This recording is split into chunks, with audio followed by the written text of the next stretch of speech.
Hello, welcome to Overcome with Travis White. This is a place for you to share your mental health stories. I am very excited to be speaking with Ryan Reichert tonight. Ryan is a professional speaker, mindset trainer, executive coach, best-selling author, and podcaster. He empowers overwhelmed professionals to break free from limiting beliefs, discover their God-given purpose, and pursue meaningful transformation. Ryan, welcome to the show. Thank you, Travis, so much. It's such a pleasure to be here. I'm not going to say I think, I'm going to say I know we're going to have a great conversation. I love your background, but without wasting any more time, I'm just going to turn the microphone over to you.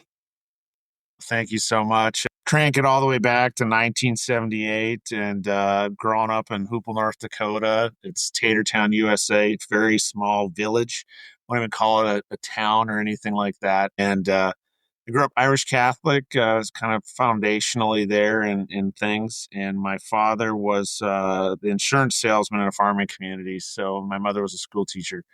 So I had a lot of chips on my shoulder right off the bat in a small Protestant community being, I think there's 5 Catholic families. And I only say all this to preface kind of the divisions that we have in our communities and in our lives and so forth, and what that can do from a kind of a mental mindset that I carried with me for 45 years, basically. And in that, how do you stand out in that type of community if you're not a farmer, you're not Lutheran? It was sports. And so for me, I put everything into sports. God had given me some talents. I was fast. I was bigger for my age, kind of my stature I carry today. I landed at, I think, about 12 years old. I was 6 feet tall, and, so it worked out great for football and basketball. Only problem was my freshman year of high school, I got hurt. I tore my ACL and needed 3 surgeries. And I started my mental health journey from kind of the ditch to the valley and got into prescription drugs and abusing that through the pain of recovery, and not realizing that I'd come back and play football, basketball, run track, go to state, be the captain of the football team, all these things over time and space. But it did create this doubt in my mind of the woulda, shoulda, couldas. What could I have been if it never happened, and so forth. And I really wanted to go to West Point for college, so the U.S. Military Academy. And because of that injury, I couldn't get in. And so I didn't have a good number 2 or backup plan. So I went to the University of North Dakota and found myself on the rugby team there and getting in trouble right off the bat my freshman year. I was arrested at the All Minnesota rugby tournament for driving, under the influence, underage, all kind of under things. And that didn't bode very well for my freshman year in college. And so by my sophomore year, I needed to figure out how I was going to pay or stay in college. So I joined the Army, and that worked out actually very well because after 3 years scholarship, I found myself on active duty and was in the infantry. And I spent 23 years in the Army, and it was pretty amazing. 3.5 years in the Middle East in combat. And that's where PTSD, more addiction, more prescription drug abuse, alcohol was certainly my crutch of, work hard, play harder. And then about halfway through my career in the military, I injured my other leg. I ruptured my Achilles and was prescribed Oxycontin. For me, that took I liked what it did. And unfortunately, I abused it. I abused my rank to obtain more of it. And in the end, as I walked into retirement and so forth, unfortunately, today with the VA, we prescribe or get prescribed far too many things to take away our pain and our suffering. And 18 months, I found myself post-retirement. I'd gained 50 pounds. I hadn't worked out, since probably 6 months before I retired. And it was just one of those things. I found myself in a deep, dark valley, drinking every day, completely destroyed my 25-year relationship with my former spouse today. My children were estranged to me, as we went through the divorce process. And I lost my corporate job that I was so proud of because it was a title and pay and all these things that, and I say all this, I was sober. I sobered up 2.5 years ago. And I think about it's interesting, like sobering up, then get separated, then get divorced, then have your kids not want you in your life, then lose the job. But what's so cool about it is in my sobriety, my spirituality was reborn, drive and purpose in life completely, back to very similar serving like in the military. Today with who I help and who I coach and speaking at junior high, high school, different associations, TEDx, wherever they'll have me, right? I want to carry the message that mental health is such an important thing. And how do we get better? We get better by talking about our suffering, our pain, our trauma. And it's really hard because I always want to start my story off or my life off in Hoople because in a small community, everybody knows everything, but we don't talk about any of it. It's super hush hush. You can't say that the Reicherts all are, my dad's a recovering alcoholic. Yesterday was his 41st birthday, and he's almost 75. But yeah, he's really only 41 because he's been sober 41 years now today, and it's such a miracle to have that and share that with. When I look at little pictures or pictures today from me being a kid, and when I ask somebody, "What do you see in this picture?" My dad and I are in it. I don't know, father, son putting a swing set together, and I was like, "Yeah, well, you see that? I see two alcoholics, two people that are afraid of where they came from and things that have happened to them." And he's a Vietnam veteran, so I'm very proud of his service and everything there. And, both my grandfathers were World War II veterans, and for them it's shell shock. For us, it's PTSD. Sure, we get help, but we don't. There's just never enough, right? To normalize being able to talk about trauma and pain and suffering. And so I think today that's why it's my hill. It's the war of purpose that I take on for everybody out there to show them that we're built to break in such a way that when we go through these tough times or these struggles, it's not to defeat us, it's not to hurt us, it's to make us stronger for something that we're going to face down the road. It takes you having this platform to allow people to come and share their stories. It takes me going and bringing it out to the youth, so I'm not, because when I look out into junior high assembly or high school assembly, I see myself out there, seeing the kid that's got crutches or seeing someone who is wearing glasses and being made fun of for being, called four eyes or bullied or all these different things. And people hopefully seeing or hearing my story, they're like, you know what, I want to talk to my counselor. I want to talk to my parents. I want to talk to some leader that they have that they can go to and just say,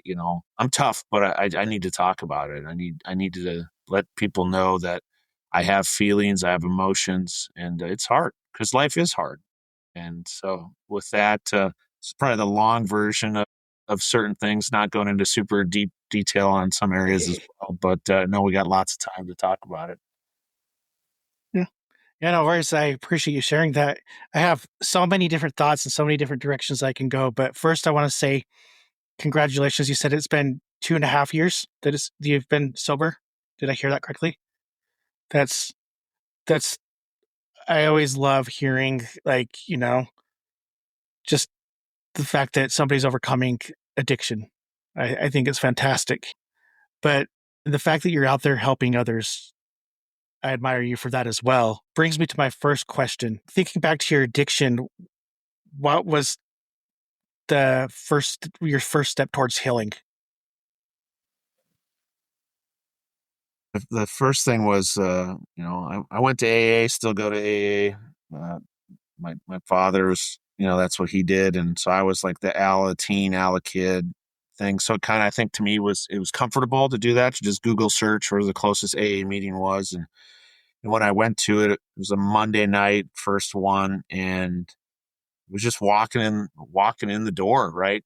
Going, sitting in your car, they're there a half hour early and going like, am I going to go into this thing? Am I finally going to uh, surrender to who I said I would never become or who I never was or all these things? And then getting in there. And in my mind, when I visualize back to it, I think of this old building that's super dark, filled with smoke, and a bunch of old, crusty, sober people. And that was me. The dark smoke, all this stuff, that was what I brought into that room. Because when I go to that room every Monday night, still this day, it's like, did you guys put new lights in here? Like it smells nice. Did you change everything out? And everybody in there looks 30 years younger than we are. And it's just interesting to see the darkness that I was carrying and the light today. Like I always, say to people, be the lighthouse for others, shine that light so, they don't crash on the shore. They can see the rocks, they can get help, ask them if they need help, kind of show them what right looks like. Cause I certainly wasn't living what right looked like or should look like. And, that's the coolest thing about it is I'm not who I was yesterday. I'm not who I was 2.5, 3, 4, 5 years ago. I'm who I am today. And it's taken a lot of work to get here, but it's the biggest thing is I got to give this away to keep it. And that's really what it was, is the strength to walk through those doors, sit down and just want to listen. And then from there, it just started to work. Just continue to be present, to show up every day. I mean, I went to 90 meetings in my first 90 days, and then, probably started to taper it a little bit. Today, I'm very active in my community with church and teaching, and also continuing to serve in AA billets across the metro area. So that to me is the big one, is like the strength it takes, because I probably didn't have any strength. So it wasn't like, it's like I floated in there kind of all dark and gloomy. And then somebody challenged me to come back next week. And I was like, well, I think I'm actually going to a meeting tomorrow, and then one on Wednesday and one on Thursday. And just started shopping meetings throughout the area. And it was just really cool because, we kind of have a saying, all AA meetings are good, but some are better. And it's just one of those that it stuck for me. And I love the relationships that have been built, and the ones that I continue to go to regularly every week. And, now I really care about people and the fellowship you can have with others, where before I didn't. I cared about titles and fanciness and things that are insignificant, don't really matter, and don't help anybody out in the end. It's really just, all how to make Ryan feel and how to make Ryan look. And I cared what everybody else thought and said. I realized today I was letting everybody else control my life, and my life was out of control. Yeah, and isn't that crazy? That's crazy to me though, that like once you like realize like, well, let me rephrase that. Once you Yeah, no, I was saying it the right way. Once you realize that you need to stop caring about what other people think, I think that's when we make some of our biggest changes in life. Because I remember I have bad anxiety and depression and stuff. And for the longest time, I spent too much time like thinking, well, what does he think? What do they think? And sometimes I still catch myself like in this rut. But as soon as I like let go and be like, you know what? I don't care. That's when I like make the most change within myself. And I know that others can see that too if they're paying attention. But sometimes it's just like we have to go through the hard challenges to get there. I think the big one, a lot of it, because same anxiety. I've had anxiety for as far as I can remember, and then depression as well, and so forth. And I think it's really, though, it's like for those out there watching and listening, is for me, is like, are you a kind person? Like straight up.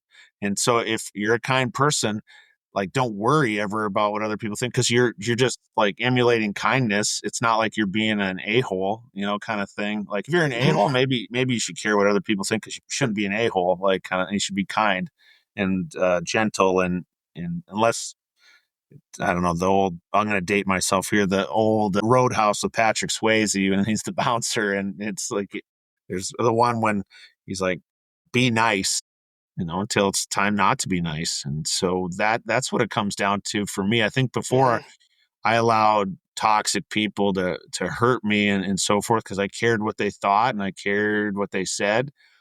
And I probably wasn't very nice either, though. I mean, I can definitely say that I was unkind. But today, realizing that I want to be kind, I want to be loving, I want to smile and say please and thank you, and excuse me, I'm sorry if necessary, because I'm all in front of myself. But to that end, it's like I know Travis is a kind person, and I know that then yeah, you should absolutely not care what other people think, because you're not rude and you're not unkind and so forth. So we shouldn't get wrapped around that. I was telling somebody that this morning, actually, when it comes to simplifying your decisions, and like like with clothes and outfits and different, like anything to streamline, where you don't have to have anxiety over it, where you start to have that analysis paralysis of like you have 20 different tops kind of thing. Well, there's only how many days in a week, and how often do you wash clothes, and all these Mm-hmm. things. But like for me, I really like hooded sweatshirts or sweaters, whatever you want to call them. So it's really like this one. So I probably have like a blue one, a white one, and like my pants are probably two different colors, same style, and makes it really easy to just grab stuff. And I don't have to spend an hour going like, "Well, I'm going to this event. Like, what should my socks look like? What should this look like? What should that look like?" And just go like, nope, I'm comfortable and I can Yeah. execute and operate the best of my abilities without wasting an hour deciding how this outfit's going to make me feel. Yeah. And you're just sorry. Go ahead. Keep going. No, that was about it. I thought you were ending. I just want to make sure I didn't cut you off.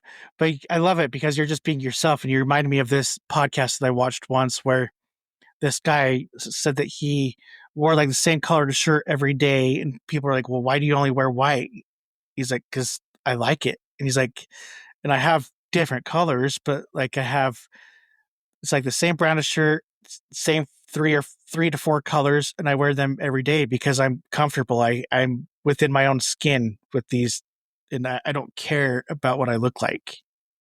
He's like, yeah, I keep clean shaven and stuff, and but I wear the same clothes Yeah, you because realize that it's you operate on a different like it's frequencies is what it becomes. And so for those Mhm. of us who do suffer from anxiety, depression, and some of that analysis paralysis, you have to simplify it. You have to create it to like when I see myself like looking back, like got the two of us on the screen, and I see this, and I'm like, okay, I'm confident, I'm comfortable. Like this is the closest Ryan is to no anxiety, no depression, no analysis paralysis, overthinking things.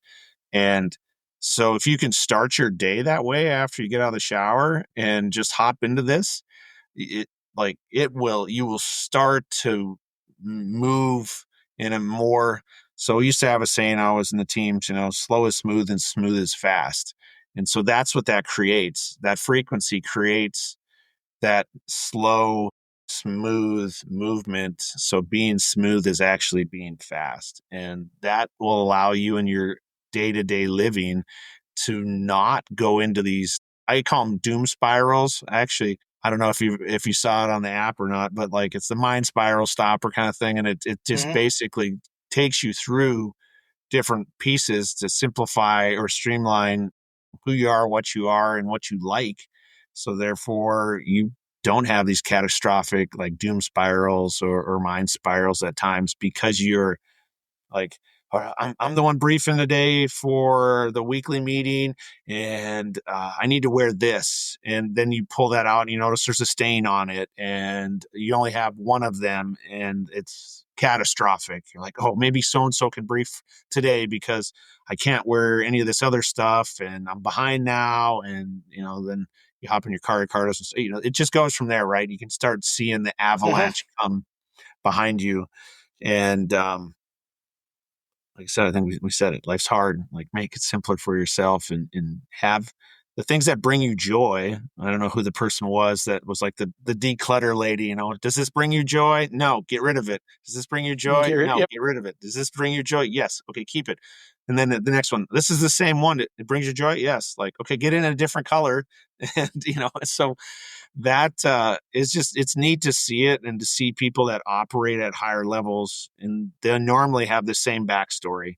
It's like, why, just like you said, why do you have 20 white shirts? And it's like, because I'm comfortable with it and it brings me joy. Mhm. So cool, one less decision Like you will just, I kind of always do this finger snapping of, because like that's how fast then the next thing in your life, the next thing in your life happen. And it's not about being so efficient that it's all about efficiency. It's more so because of what the spirals cost us as overthinkers with anxiety, really. Really cool. I love all this. But I'm curious to know, was there like a defining moment when you were going through, your addiction recovery and dealing with everything that you've had to deal with, that you realized that your life story could help others? Was there any defining moment that comes to mind? Think I really go back always to the 30th of December, 2024 was the day I got the email from my divorce lawyer that the divorce was final. And my mom was here visiting me. And I had been writing in a notepad for a little while. I just started the business, or gotten my LLC for Our Protector LLC, and which is now turned into Our Protector Development.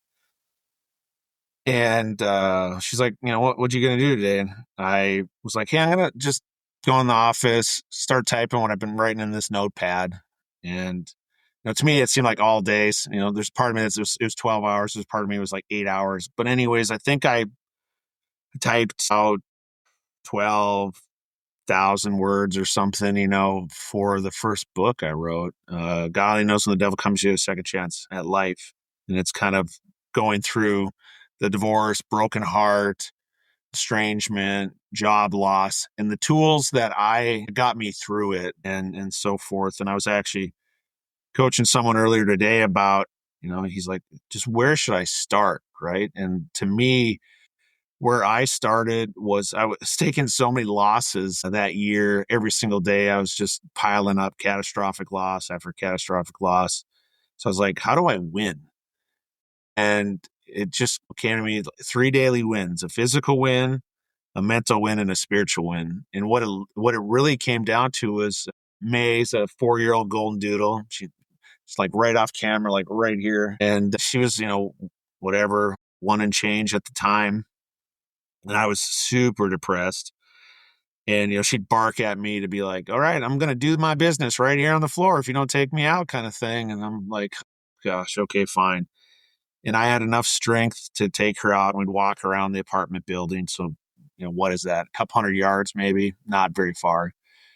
And, doing that, 4 times a day. So that was my physical win in the beginning. And, after a month or two, it turned into 2 apartment buildings, and then 3 apartment buildings, and then the full neighborhood, and then 2 neighborhoods. And we just kept building upon that every single day, more and more. And then it got to be probably too much.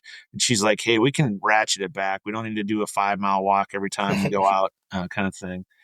But that was the physical win. And today it looks like my physical win is, going to the gym for about an hour and a half. So I'm kind of back in my military physical training morning mantra of roughly 90 minutes of physical training.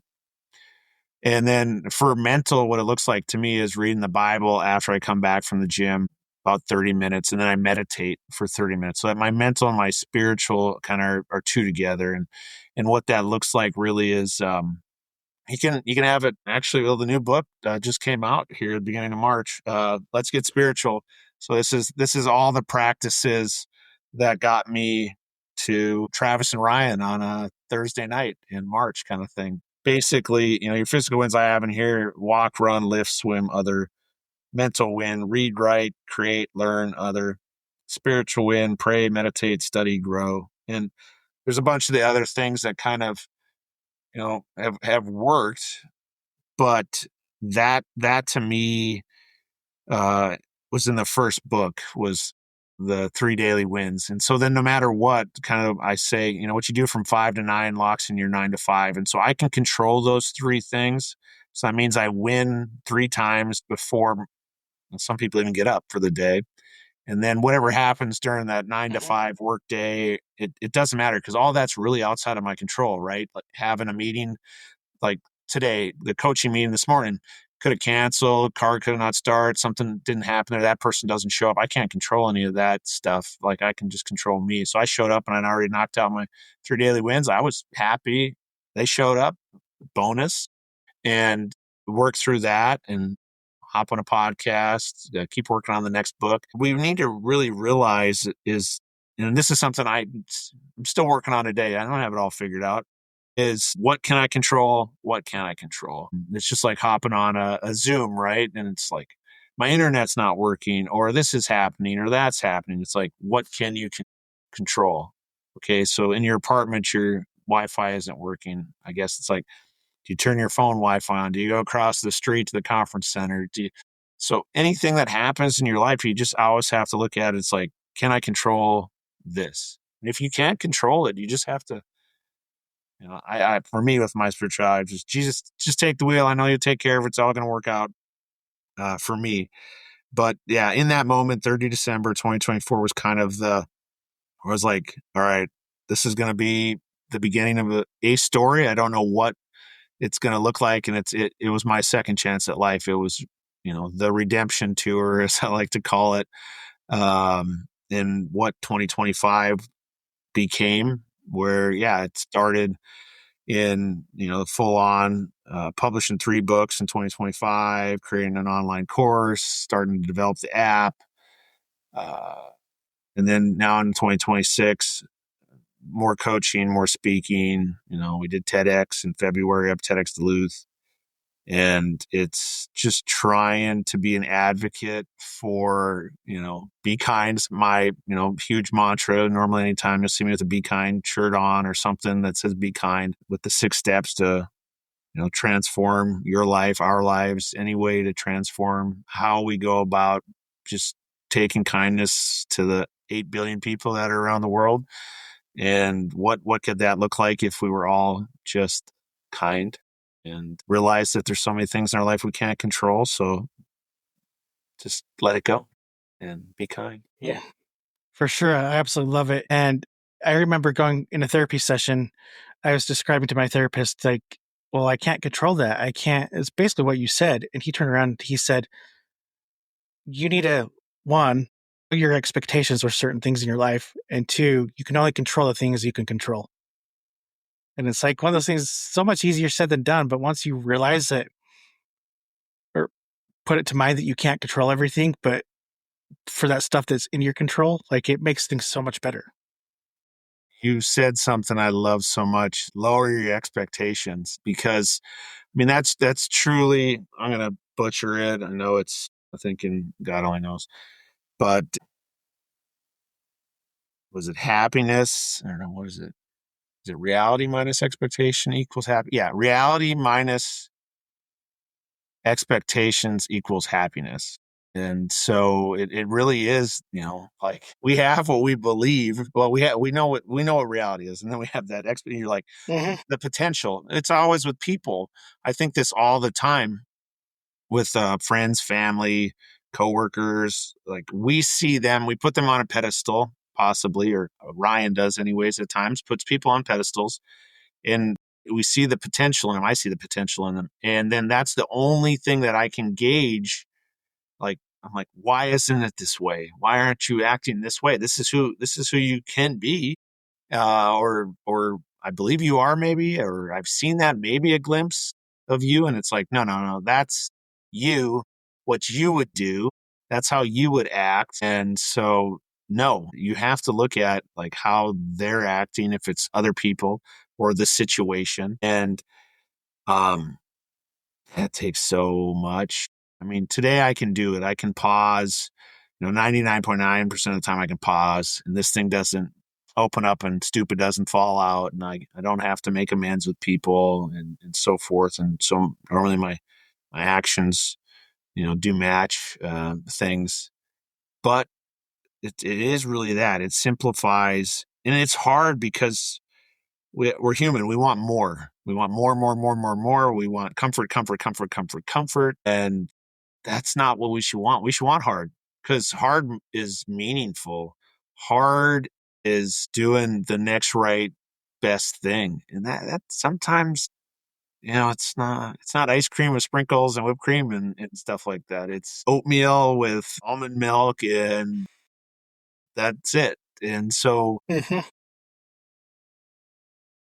I don't know what to say when it comes to some of that stuff, because it's just like, you can't, what's the old saying? You can't have your cake and eat it too, kind of thing. It Mhm.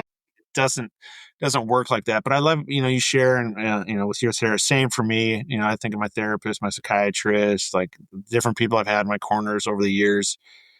And now today it's more realized, and it's just somebody to talk to, that the things you forget about because you've gotten better with handling it and lowering that expectation bar. But then every month now I'm down to just once a month, which is pretty awesome for me, when I think back to how often I used to go. And it's like, hey, I'm like, everything's great, and then she'll be like, okay, give me a high for the week, a low for the week, and then open your calendar up, because I'm still old school, so I do analog calendar. And she's like, Mhm. kind of reflect, take 2 minutes to look over your calendar, and then it's like all of a sudden it's just fireworks going off. Oh yeah, this happened.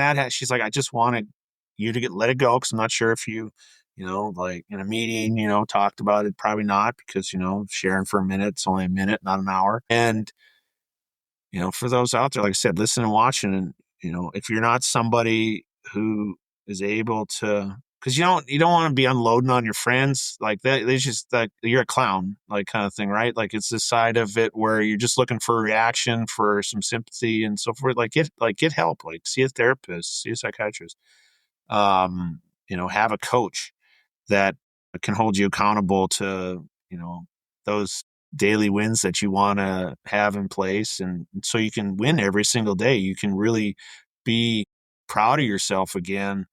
And that was for me too. I needed people that believe in me. And I was probably running in circles where I certainly shouldn't have been. And it was one where, I wasn't being stretched in any which way.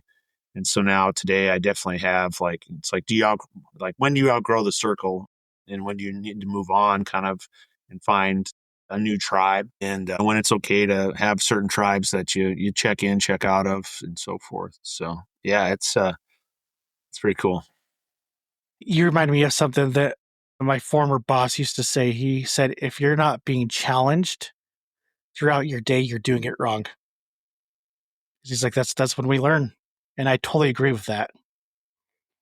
I definitely, when I look, being in the military, one thing I loved is, every, 1 to 2 years, you transition roles. I mean, if you're in a command position, 24 months is all you had in that position.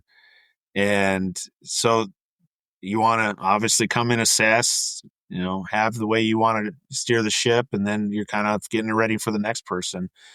And, you start to see, at, I would say, between 24 months and 36 months, a massive complacency impact with people, especially professionally, where you have it all figured out, because it takes about 6 months to figure it out, right? And then about 6 months to kind of Mhm. tweak it. 6 months, okay, we're humming along. And then it's like, okay, now what? And that's when you just are like, no, we'll just kind of, coast until someone corrects me. And you see that time and time again. And then you just see these spikes of, what does it look like? The climate starts to go down, because did you have how many people at that time that have roughly that amount of time in the seats and everything? And it's like, well, but if we change that, and I'm like, yeah, you should change it, because I guarantee there's someone that was underneath them that has been doing their job for the last year and not getting paid for it. And now they're bitter and angry and resentful. They're probably getting ready to move on somewhere else, because we missed these marks as leaders, when it's time to shift and start putting people in different billets. Don't get me wrong. I mean, I'm certainly never, but I'm like, when I'm comfortable, I'm like, I'm not raising my hand for more homework. Like, let's keep enjoying some of this comfort. This is nice. And realizing, though, that we only get one life to live, and it's not very long. And what do you want to do with it? How many lives do you want to impact? I think that's how I kind of gauge it when I challenge people today, even when I think about being a small group leader and challenging, 12, 13-year olds in class. What are you guys going to go out and do this week? How many people are you going to impact? What does that look like? And it's the same, for my girls, and I guess they're 18 and 20 now, so they're moving on to the next adventures and endeavors. But I think it's the same to us. You have to challenge ourselves. It's like, what's Travis want to do, and who do you want to impact for the next 365 days? And after 180 days, like, okay, how are we doing? And then, well, how are we tweaking it? What does it look like differently? Because we can't get seduced by our success. Because I know for me, that happened all the time. I'd get to that 1 year mark and I'd taken my lumps for the first 6 months trying to figure things out and not doing it right. But, don't worry, I'll get it right by the time my evaluation report shows up. So it can say I'm number one or number two. And oh boy, look at me, pat me on the back. I did such a good job. And then you get seduced by that. So you get a little lazy. And um, it accountability is a good thing. It's really hard. I get it. Like, don't get me wrong. I'm trying to think. One of my coaches today was kind of hammering me a little bit about a couple different things. And I certainly didn't like hearing it, but I was taking notes going like, okay, yeah, all right. Yeah, I can agree. I disagree with it, but I agree with it and certainly need to do something about it. And so I think to me is that side of when we start to, I guess the I wants, I want this, I want that, is so okay, are you willing to put the work in for it? Like, are you willing to receive that constructive criticism, that feedback to be, whatever this is? I'd say a lot of us initially are like, no, but then we say we want it. And so like, it's like, how bad do we want it? And so, yeah, that's why I'm like, as far as I'm concerned, people are like, oh yeah, it's great. What about this book? What about that book? Like what books? Like, as far as I'm concerned, I have two right now that are unwritten that haven't been published, and I haven't worked on them enough because I was doing something else. I was, watching Netflix for 2 hours last night when I could have been reading another book to get ready for. It's just so it's we're all kind of susceptible to that, right? And we need people in our corner to check on us and ask. I mean, I have a lot of people that I'm just like, hey, let me know. Let me know. You see anything, smell anything? Because I want to be the best that I could be. Because I know that I know what I was like when I wasn't, and I wasn't having people hold me accountable. And one good.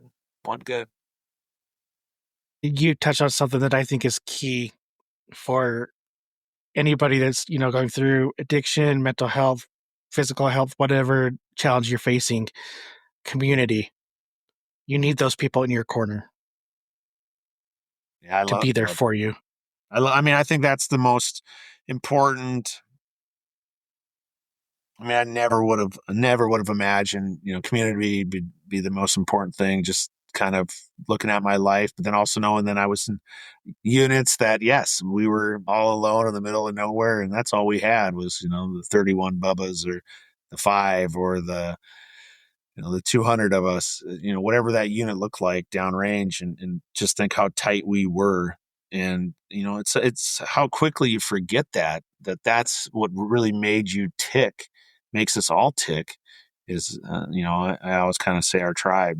And, yeah, today I think about the guys that, checked in on me today, didn't know that they were going to call. And when they did, it was so special to, hear their voice. And one, for me, I care now more about them than, kind of like when they're asking me, I'm like, okay, can I ask questions now? I want to know how like you're doing, what's going on with this, what's going on with that, how's your family, how's your dad, how's the different things about them since the last time you talked that maybe weren't in the best of places, and then how are you really doing with that? I mean, because I know for me, when I just hear you say it out loud, how it impacts me, and I'm not immediately part of your family, and it changes so much. I think about, I used to be really big into like sporting events or concerts and having to go, it's like, hey, I'm going to the next Taylor Swift concert. I don't know, something, because the girls were always big into Taylor Swift. And today, if someone's like, "Hey, this weekend," I'm like, "Yeah, I'm going to see my kids." Oh, like where are they? Are they gone? Like, kind of thing. And I'm like, "Oh, well, we're going to a Wild game, a hockey game, but that's not." I'm not like, that's not the point. The Wild game is not the point. The point is I get to see my children and spend time with my children and have an experience. It's not about the hockey game. Like, I really don't actually want to go to the hockey game because it puts me into and chaotic people that I was nothing against going to hockey, drinking a few beers, like screaming at, receivers out there and cheering on your team. I get it. But it's kind of for me, the demons that still like, you never, they're still in there. And so it's, do you put yourself back in situations? And I'm gonna, because I want to spend time with my children, my new family, and it's special. But it's not about like all of that extra that it used to be, because the extra was why I used to do it. That, I didn't care. It's like, hey, cool, my family came with because it's just a package deal, and cool. But I was going because I wanted to be put in that element, where I could be the loudest, most vulgar person, and not be present with the people that you're really there to be with. So when you say community today, yeah, it's so important. All the people that you have that lift you up, and then that you lift them up when it comes to the accountability and really having meaningful conversations. I think that today's my biggest one. I can't be in circles that don't have the ability to actually think before the communication flows. It's something where want to continue to grow and learn and be as impactful as possible, versus news, weather, sports, that none of that matters at all.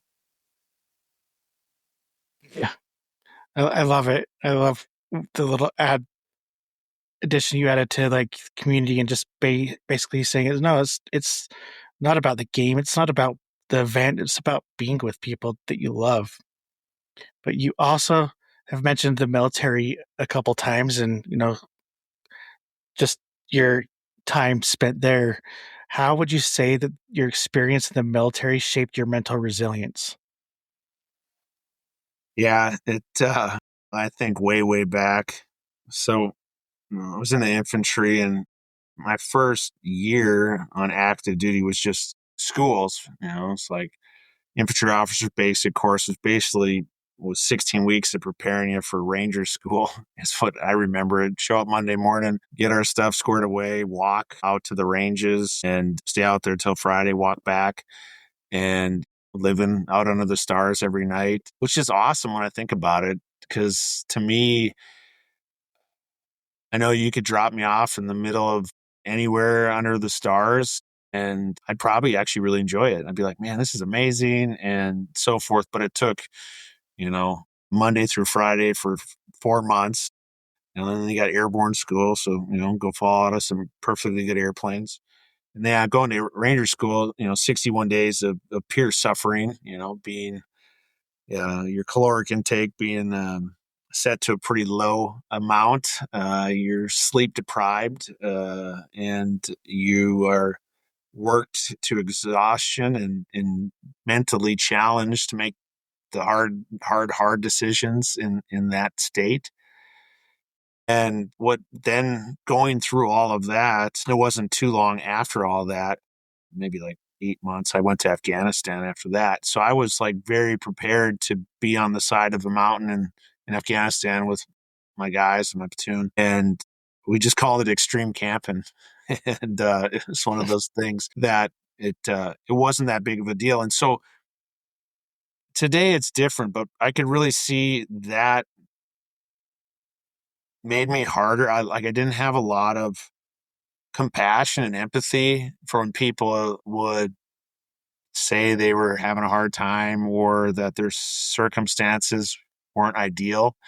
And I'd be like, "What? Explain them to me." And they'd explain it, and it's kind of like, my ice cream's not cold enough, my whatever. And I would kind of get upset and go like, "Really, that you're complaining about that?" And it was always like a kind of a measuring thing, and it's like, hey, Ryan, like you were put through all that so you could have the resiliency to lead, and so forth. And so instead of like snubbing your nose or thumbing your nose, whatever you call it, at people, it's realizing that you can take the lead when something happens and there's chaos, and you thrive in that environment where the rest of the folks, like you shouldn't have to ever go through that kind of stuff. That shouldn't have to be something that you have to be put through. And So that has softened me over time and space to realize that the reason why some of us, are this is our path for our soul to go through, and this is how we awaken ourselves to become who I am today, to really help others and advocate for better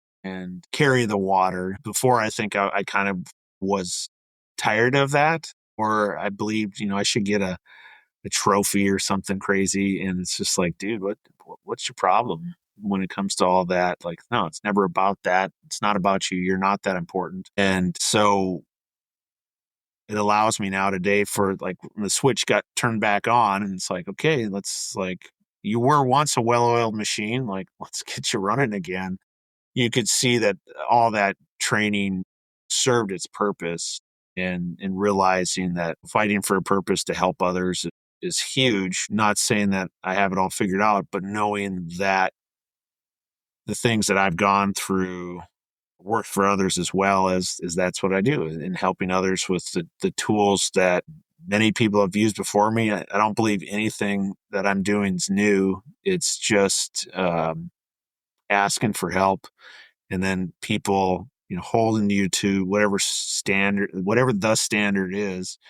And they're like, okay, you said this is the standard. I'm going to hold you to it. All right, ready, go. And I'm like, sweet, I was slacking. So today somebody kind of was like, like you said, you were going to do 50 push-ups. You only did 48, dude. Like, you can knock out 2 more.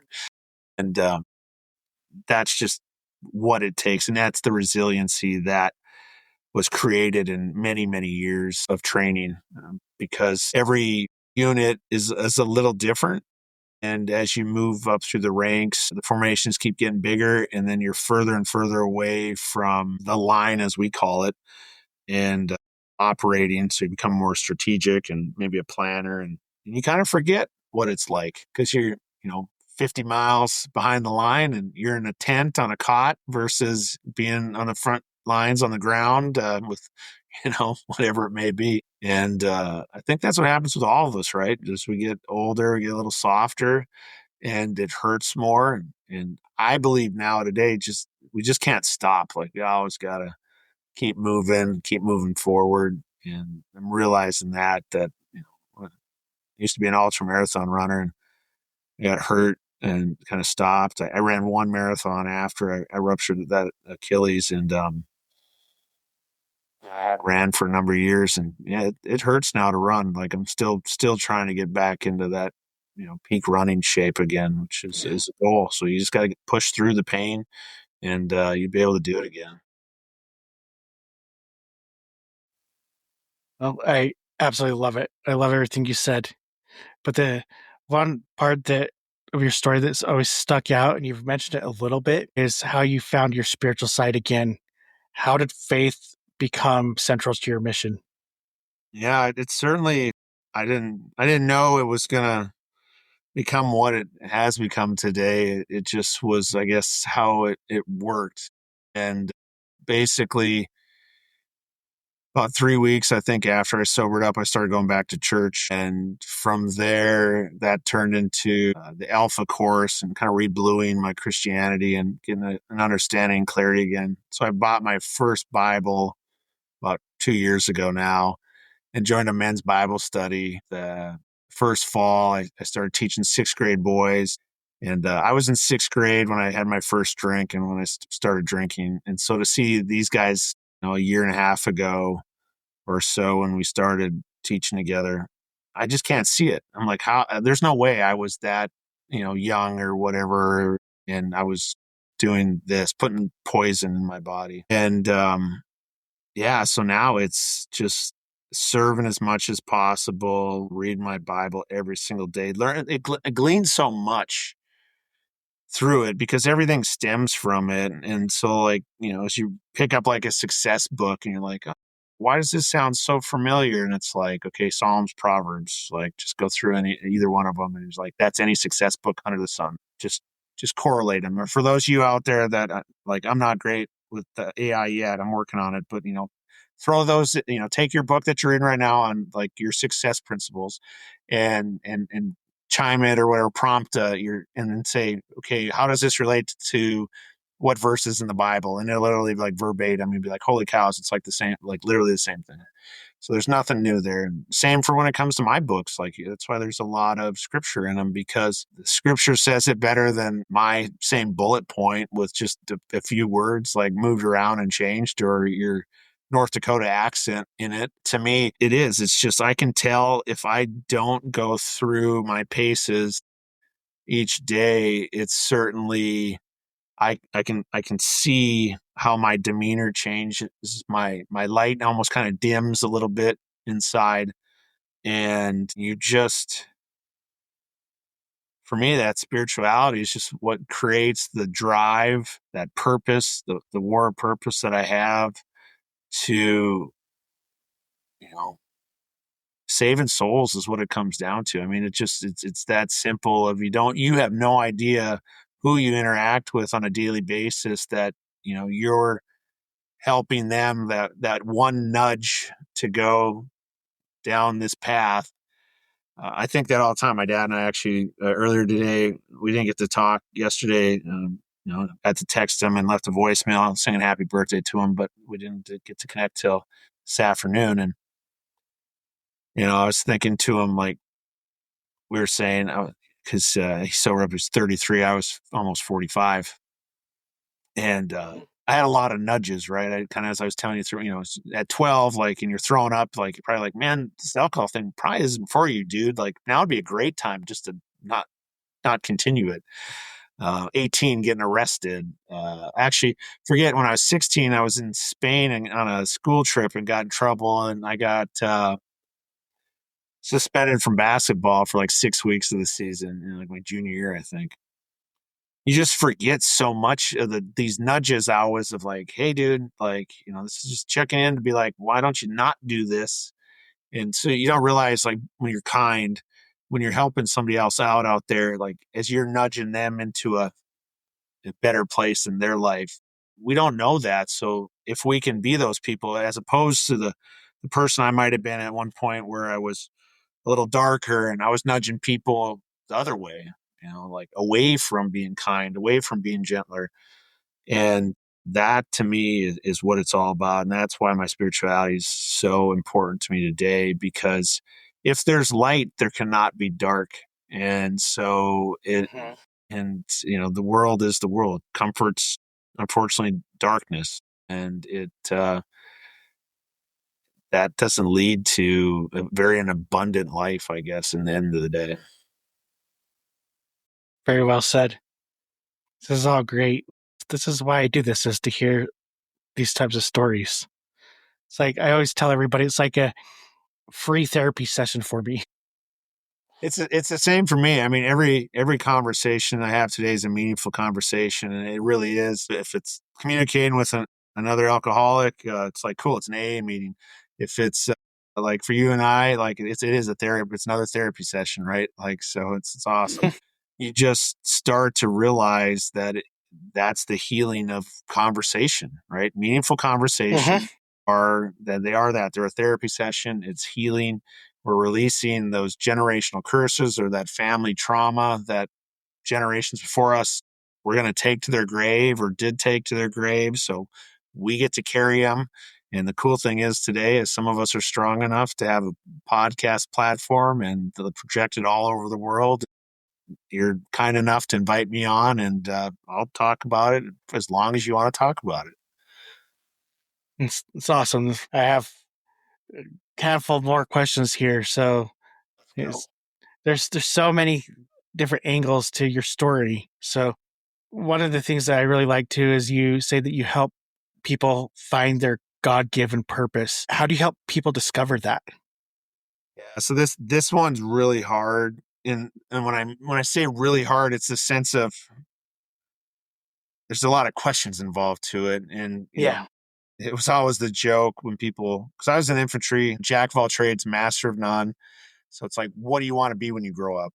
And so I think all the way back to sixth grade, I remember writing it on a 3x5 card. It was either a professional football player or a firefighter.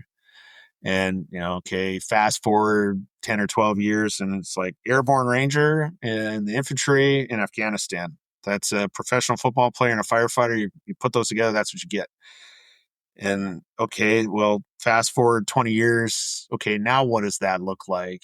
And it's the firefighter, professional football player, ex-military, knowing that you can't do all that stuff forever. So what do? You teach, right? Or you coach and so forth. And so I can only ask this from where I sit today to find someone's God-given purpose and basically go, okay, you're 6 years old. What do you want to be when you grow up? You're 12 years old. What do you want to be when you grow up? You're 18 years old. What do you want to be when you grow up?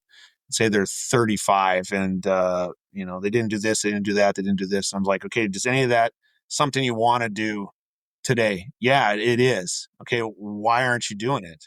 Or why aren't you educating yourself to do it? Why aren't you, why, right? The three letters we don't love so much. Why? And if we start with that, you can start to see the fear, and this goes into the limiting beliefs. And I'll just share a lot of my side of it because that's the only way I can relate. And so for me, it was, I thought I had to go to college. Like no one ever asked me, or no one told me, or no one, whatever it was. It was like my mom went to college, a bunch of our family went to college. My dad went to college, but then he came home to run the family business when his father got sick. He didn't finish college, but I have to go to college, I guess, kind of thing. And so it's like this fear of, am I going to make it out of my freshman year? I'm going to make it out of my sophomore. Once I got my military scholarship, it was kind of funny because like, oh gosh, now I really need to like graduate college, otherwise it's going to be not good and everything else. And, I was on academic probation one year for kind of got in an argument with one of my teachers. And it's like you're going to get this grade because I wasn't coming to class because the University of North Dakota had a non-attendance policy. You didn't have to attend class. Like you had to take the test to do the assignments. And so he changed his, it was like participation or something like that into the vernacular somehow. And that was fine. And so I was like, whatever. And he's like, well, you're not going to get a better grade than whatever, a D or something. So I dropped it, which put me underneath the amount of credits to keep like your scholarship without being on probation for it. And that cost me, like some rank as a cadet. Like, I think I was like the battalion executive officer, like number 2 in command of the ROTC battalion. And you realize, wow, now I'm this, whatever I got demoted to, embarrassing, right? For myself and so forth. And these are the things you forget. I mean, this is how many years ago. But what I'm getting at is limiting beliefs of like, that was going to stop me from getting commissioned, or that was going to keep me from being successful at X. And what was so cool as a battalion commander was basically like, sit down, here's your counseling statement, sign it, hold your hand out. All right, don't do that again. Make sure you go to class and turn in all your assignments and do better. So that's one limiting belief that, something like that happens, so your life ends, right? Like all the things that you believe you dreamed of that would happen aren't going to happen. Well, I always really struggled with like financial insecurity. Like, what happens if you have an overdraft? What happens if you don't pay your credit card bill on time? What happens if you don't pay your rent on time? Do the rent police show up and take you to jail? Does the credit card police show up and take you to jail? Well, people are like, well, your credit score is going to go down. Okay. Yeah. I mean, it'll go back up too. Don't worry. You maybe pay a little bit more interest. But these were all things that I feared, right? So I was like, work really hard, save a lot of money, don't enjoy the fringe benefits of life because more money in the bank means less rent police, rent, all these things. And for me, this is why I believe how God protects you and he builds you is you're going to go through some financial seasons that you're not going to have the multi 6-figure job, right? And while you're going through divorce and all of these other things, and therefore you're not going to be able to pay your bills on time. And you're going to see that you're not going to die. It's going to literally make you stronger because you know that there's always enough. Today, there's enough. Like if I was to tell you today what the bank account looked like, I mean, I'm sure we're negative umpteen $100,000 as we built the business out and everything, but all the bills are at least paid today. Now, tomorrow, I don't know, but I don't have to worry about that till tomorrow gets here. And so you start taking people through, like, what's your greatest fear? Like, my greatest fear was becoming like my father. If someone was to ask me before, and I would say today, absolutely, that's not my fear. I should have been like, I want to be like my father, because the strength that it took to like sober up 41 years ago in a town of 400 people where there was only him and another guy that like were sober, to run in a business and not farm in a farming community, like when there's only six other businesses in that small little town. I mean, the kind of strength that that takes, to see his entire family migrate out to San Diego, California, and he stayed to run the family business when everybody else like left to, go enjoy. And this is San Diego before it turned into, I don't know how many gajillion people and it's going to fall off into the that. Back when it was really, actually, San Diego was amazing. I remember going out there every year and going like, man, I could see why they all moved out here. To today, you can't. I mean, a weekend's perfect, and you can get around the crazy traffic and stuff. So, and then to see him just continue to go through it, and he fought his financial insecurity in his battle with, like bankruptcy or whatever it looked like, all these different things. And so, as I'm going through them, I'm realizing like he never gave up.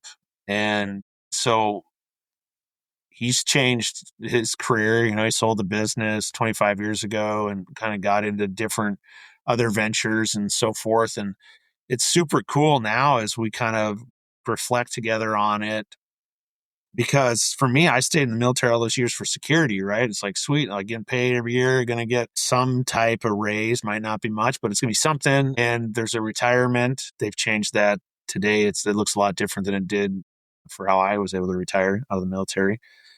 But healthcare, all these different things. So like that security blanket's nice, but when I think about the freedom I have today as an entrepreneur, yeah, I mean, I need the faith that I have, because most people can't live one day at a time and know that you're going to be okay. And every time something does come up, like I just don't buy plane tickets. I'm like a week out, like now, kind of like when it's like, okay, got business trip like next week, like it just happens. I'm not able to buy the tickets till like today, and we fly out Monday. But you know what's cool about it? I know it's going to work out exactly how it's supposed to work out. So when you take people through that, it's a real struggle, because as men with families, as husbands, yeah, we're supposed to protect and provide and what that looks like. But, if you sit down together as a family and go, what's enough?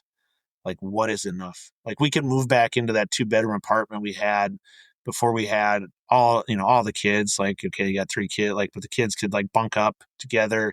We could go down to one car again, and we could do all these things, right? All the material stuff that you need to have, the multi 6-figure job to have, and all the cool Disneyland trips, and the big, fancy cars, and the pick a name brand thing, all these things, right? And then you ask the guy like, hey, so, what's it like with, your kids? Are you able to really be that protector for them? Are you teaching them, or is someone else teaching your kids? What does that look like? Are you able to be there and be the man that you want to be? Like, is your wife able to be there to be the mother? Like, and I, don't get me wrong, I'm not saying that you get to pick and choose. That's the coolest thing. Like, we all get to choose what we choose. But when it comes to limiting beliefs, we start to say, oh, I can't have that. I can't have that business. And I was guilty of this. I mean, I told my former spouse all the time. She'd be like, hey, I want to start a coffee shop. No, it's too risky. We shouldn't. No. Like, and I was afraid of, I had a number in my head that we had to have in the bank. And, we never made it to that number. And it's one of those, and I laugh at it because I'm like, it's a crazy, stupid number when you think about why was it necessary to have that amount of money before you can start doing the things that you really want to try to do. I mean, it doesn't mean that it doesn't, like, you only fail when you stop doing it. Like, a business only fails when you stop. It would not fail if you could just keep, there's ways, but we want instant gratification. We want to be like, okay, I was making this amount of money in corporate America. Within a year of running my own business, I should make about the same. You're like, dude, that's not, I mean, you will make the same. It's just so you're going to have that in expenses and so forth, but you're going to make it. It's going to all work out. And so really what we do is we walk it backwards of what do you want? Because you can't have what you currently have and then create what God truly has given you the talents for, and going to give you the most freedom and abundant life as a family unit, because it's not going to look like the world we live in today. It's going to look like having one car.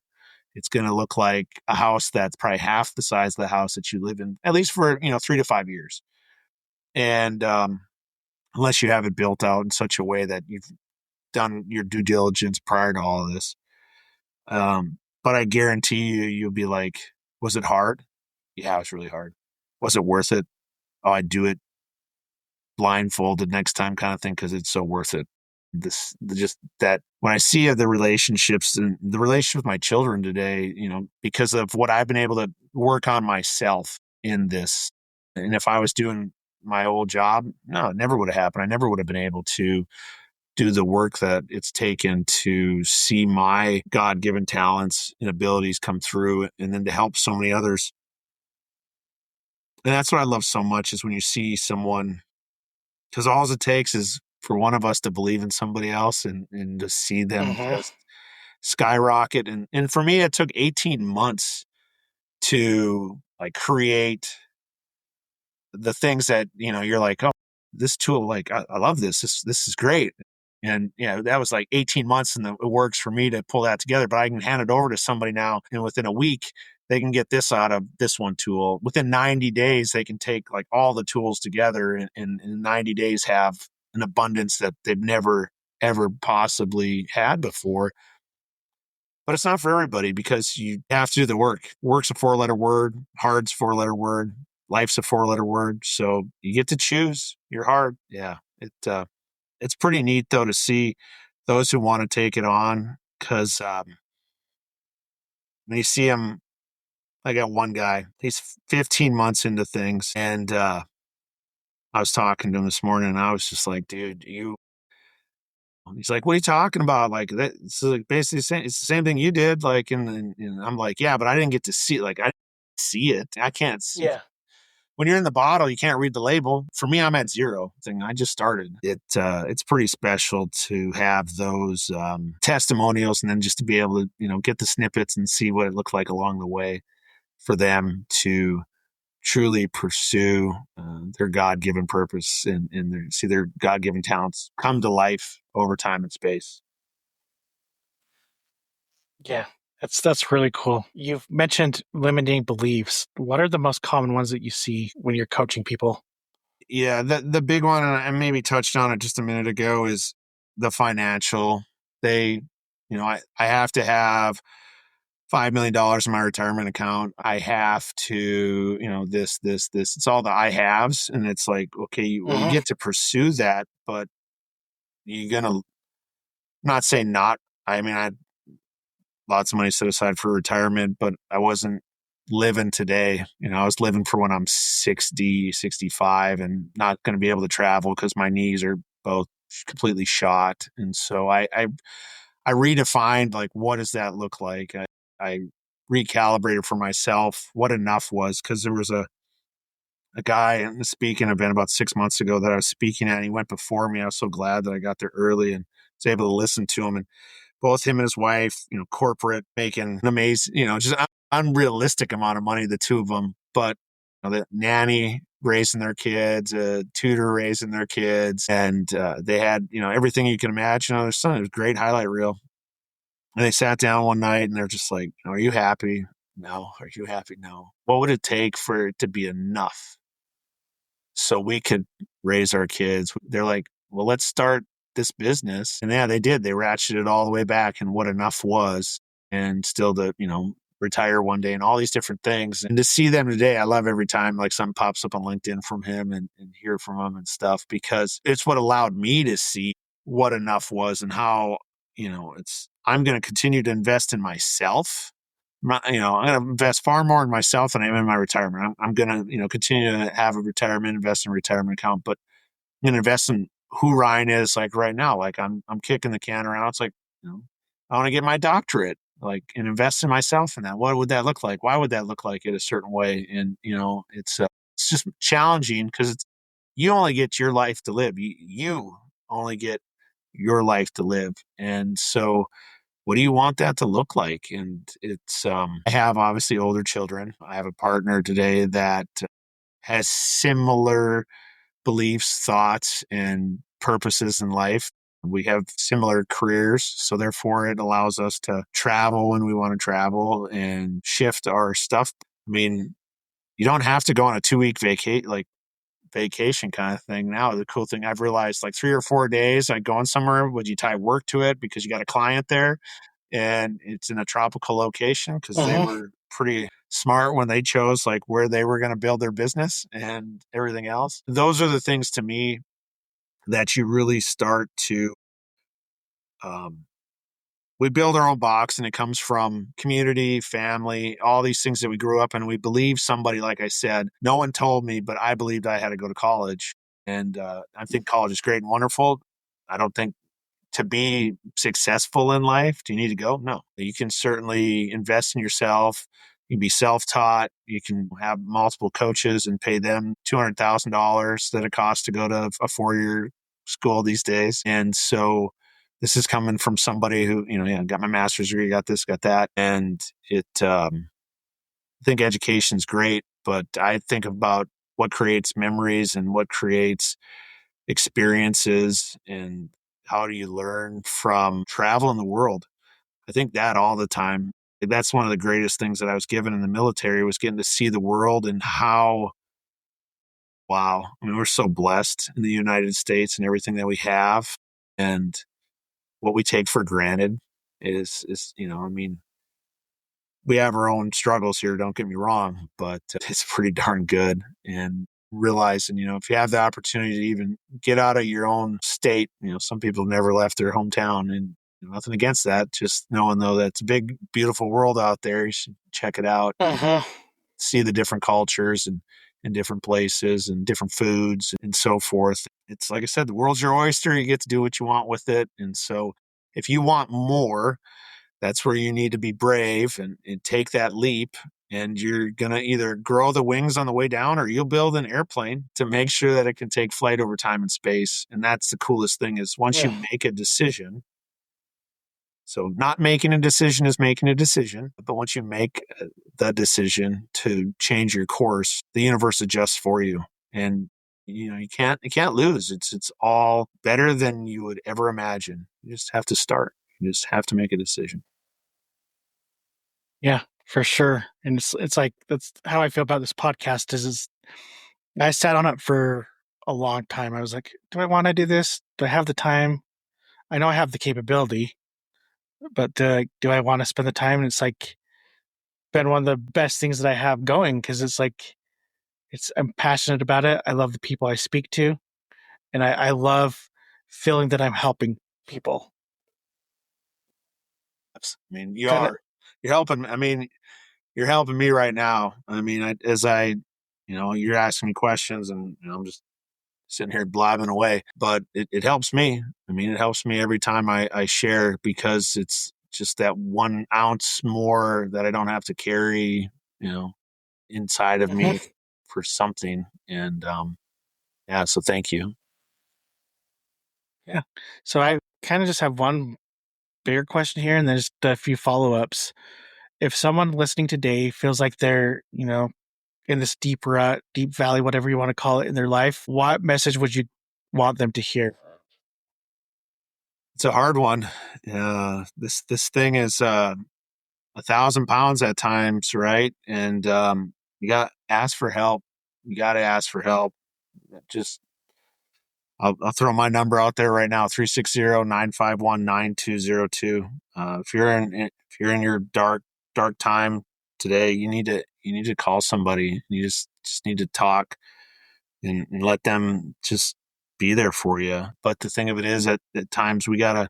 That's why I'm so big on the kindness thing and the smiles and the pleases, the thank yous, the excuse me, I'm sorry's, because we don't realize for that person that is in that valley, when they bump into you out on the street and you smile at them, say good morning, how you doing? Like you don't realize like just something that simple is just enough charge in their battery to get them another day, around the sun kind of thing. Ask for help. Don't give up. Better days are coming. this is just a season of learning. And you're like, gosh, I've learned so much. I've taken so many lessons. I've taken so many losses. And I get it. If we want to compare stories, I'm not into that because it's not about that. But just know that you're going through it to make you stronger, because you're supposed to be the next president of the United States. You're supposed to be the next person that cures cancer. Whatever it is, like you're going to save a kid that's drowning, whatever it looks like, it's something. So you giving up, you not wanting this anymore is extremely selfish, because you'd be, doing an injustice to, you have some great gifts inside of you to change the world. And that's what's so amazing, when we can unlock that and create the beautiful things. I mean, I think of just like all the artists in the world, if it's music, if it's art, or whatever, and you're like the creativity. My oldest daughter's a designer, and to see her like work and so forth, it's so special. And I know she has her struggles with anxiety and overthinking and so forth. And you just, you need to talk about it. So, let's have a meaningful conversation. Let's just talk about it. And I just want to add on, don't be afraid to talk about it. It's very hard to be vulnerable at times and to actually open up and tell your story, but once you do it, it's like a relief. And kind of just two follow-up questions here. So where can people find you? Yeah, ourprotectordevelopment.com is the hub for anything and everything, in books, courses, apps, podcast. Set up a call just to chat. And if you're on social media, it's Ryan T. Reichert or Army RT 1978. I think any platform out there, one of those two, will land. And the last thing here is we discussed a lot of different topics, from military to your books to your coaching, faith, you name it. Is there anything that we did not cover that you'd like to bring up? I think we hit it all. We've been going a good bit, but Yeah. yeah, I think it's just been a blast. I've really enjoyed it, and it's excited to know that somebody else I never knew that I'd cross paths with. So thank you, Travis, so much. And thank you for coming on the show. I really admire what you're doing and out there trying to help people. I shouldn't say trying, you are helping people. But you've had quite the journey to overcome. So thanks for sharing your story, and thanks for spending time with me. And thank you to all that are listening. If this story resonated with you, please share it and subscribe. Thanks again. Till next time.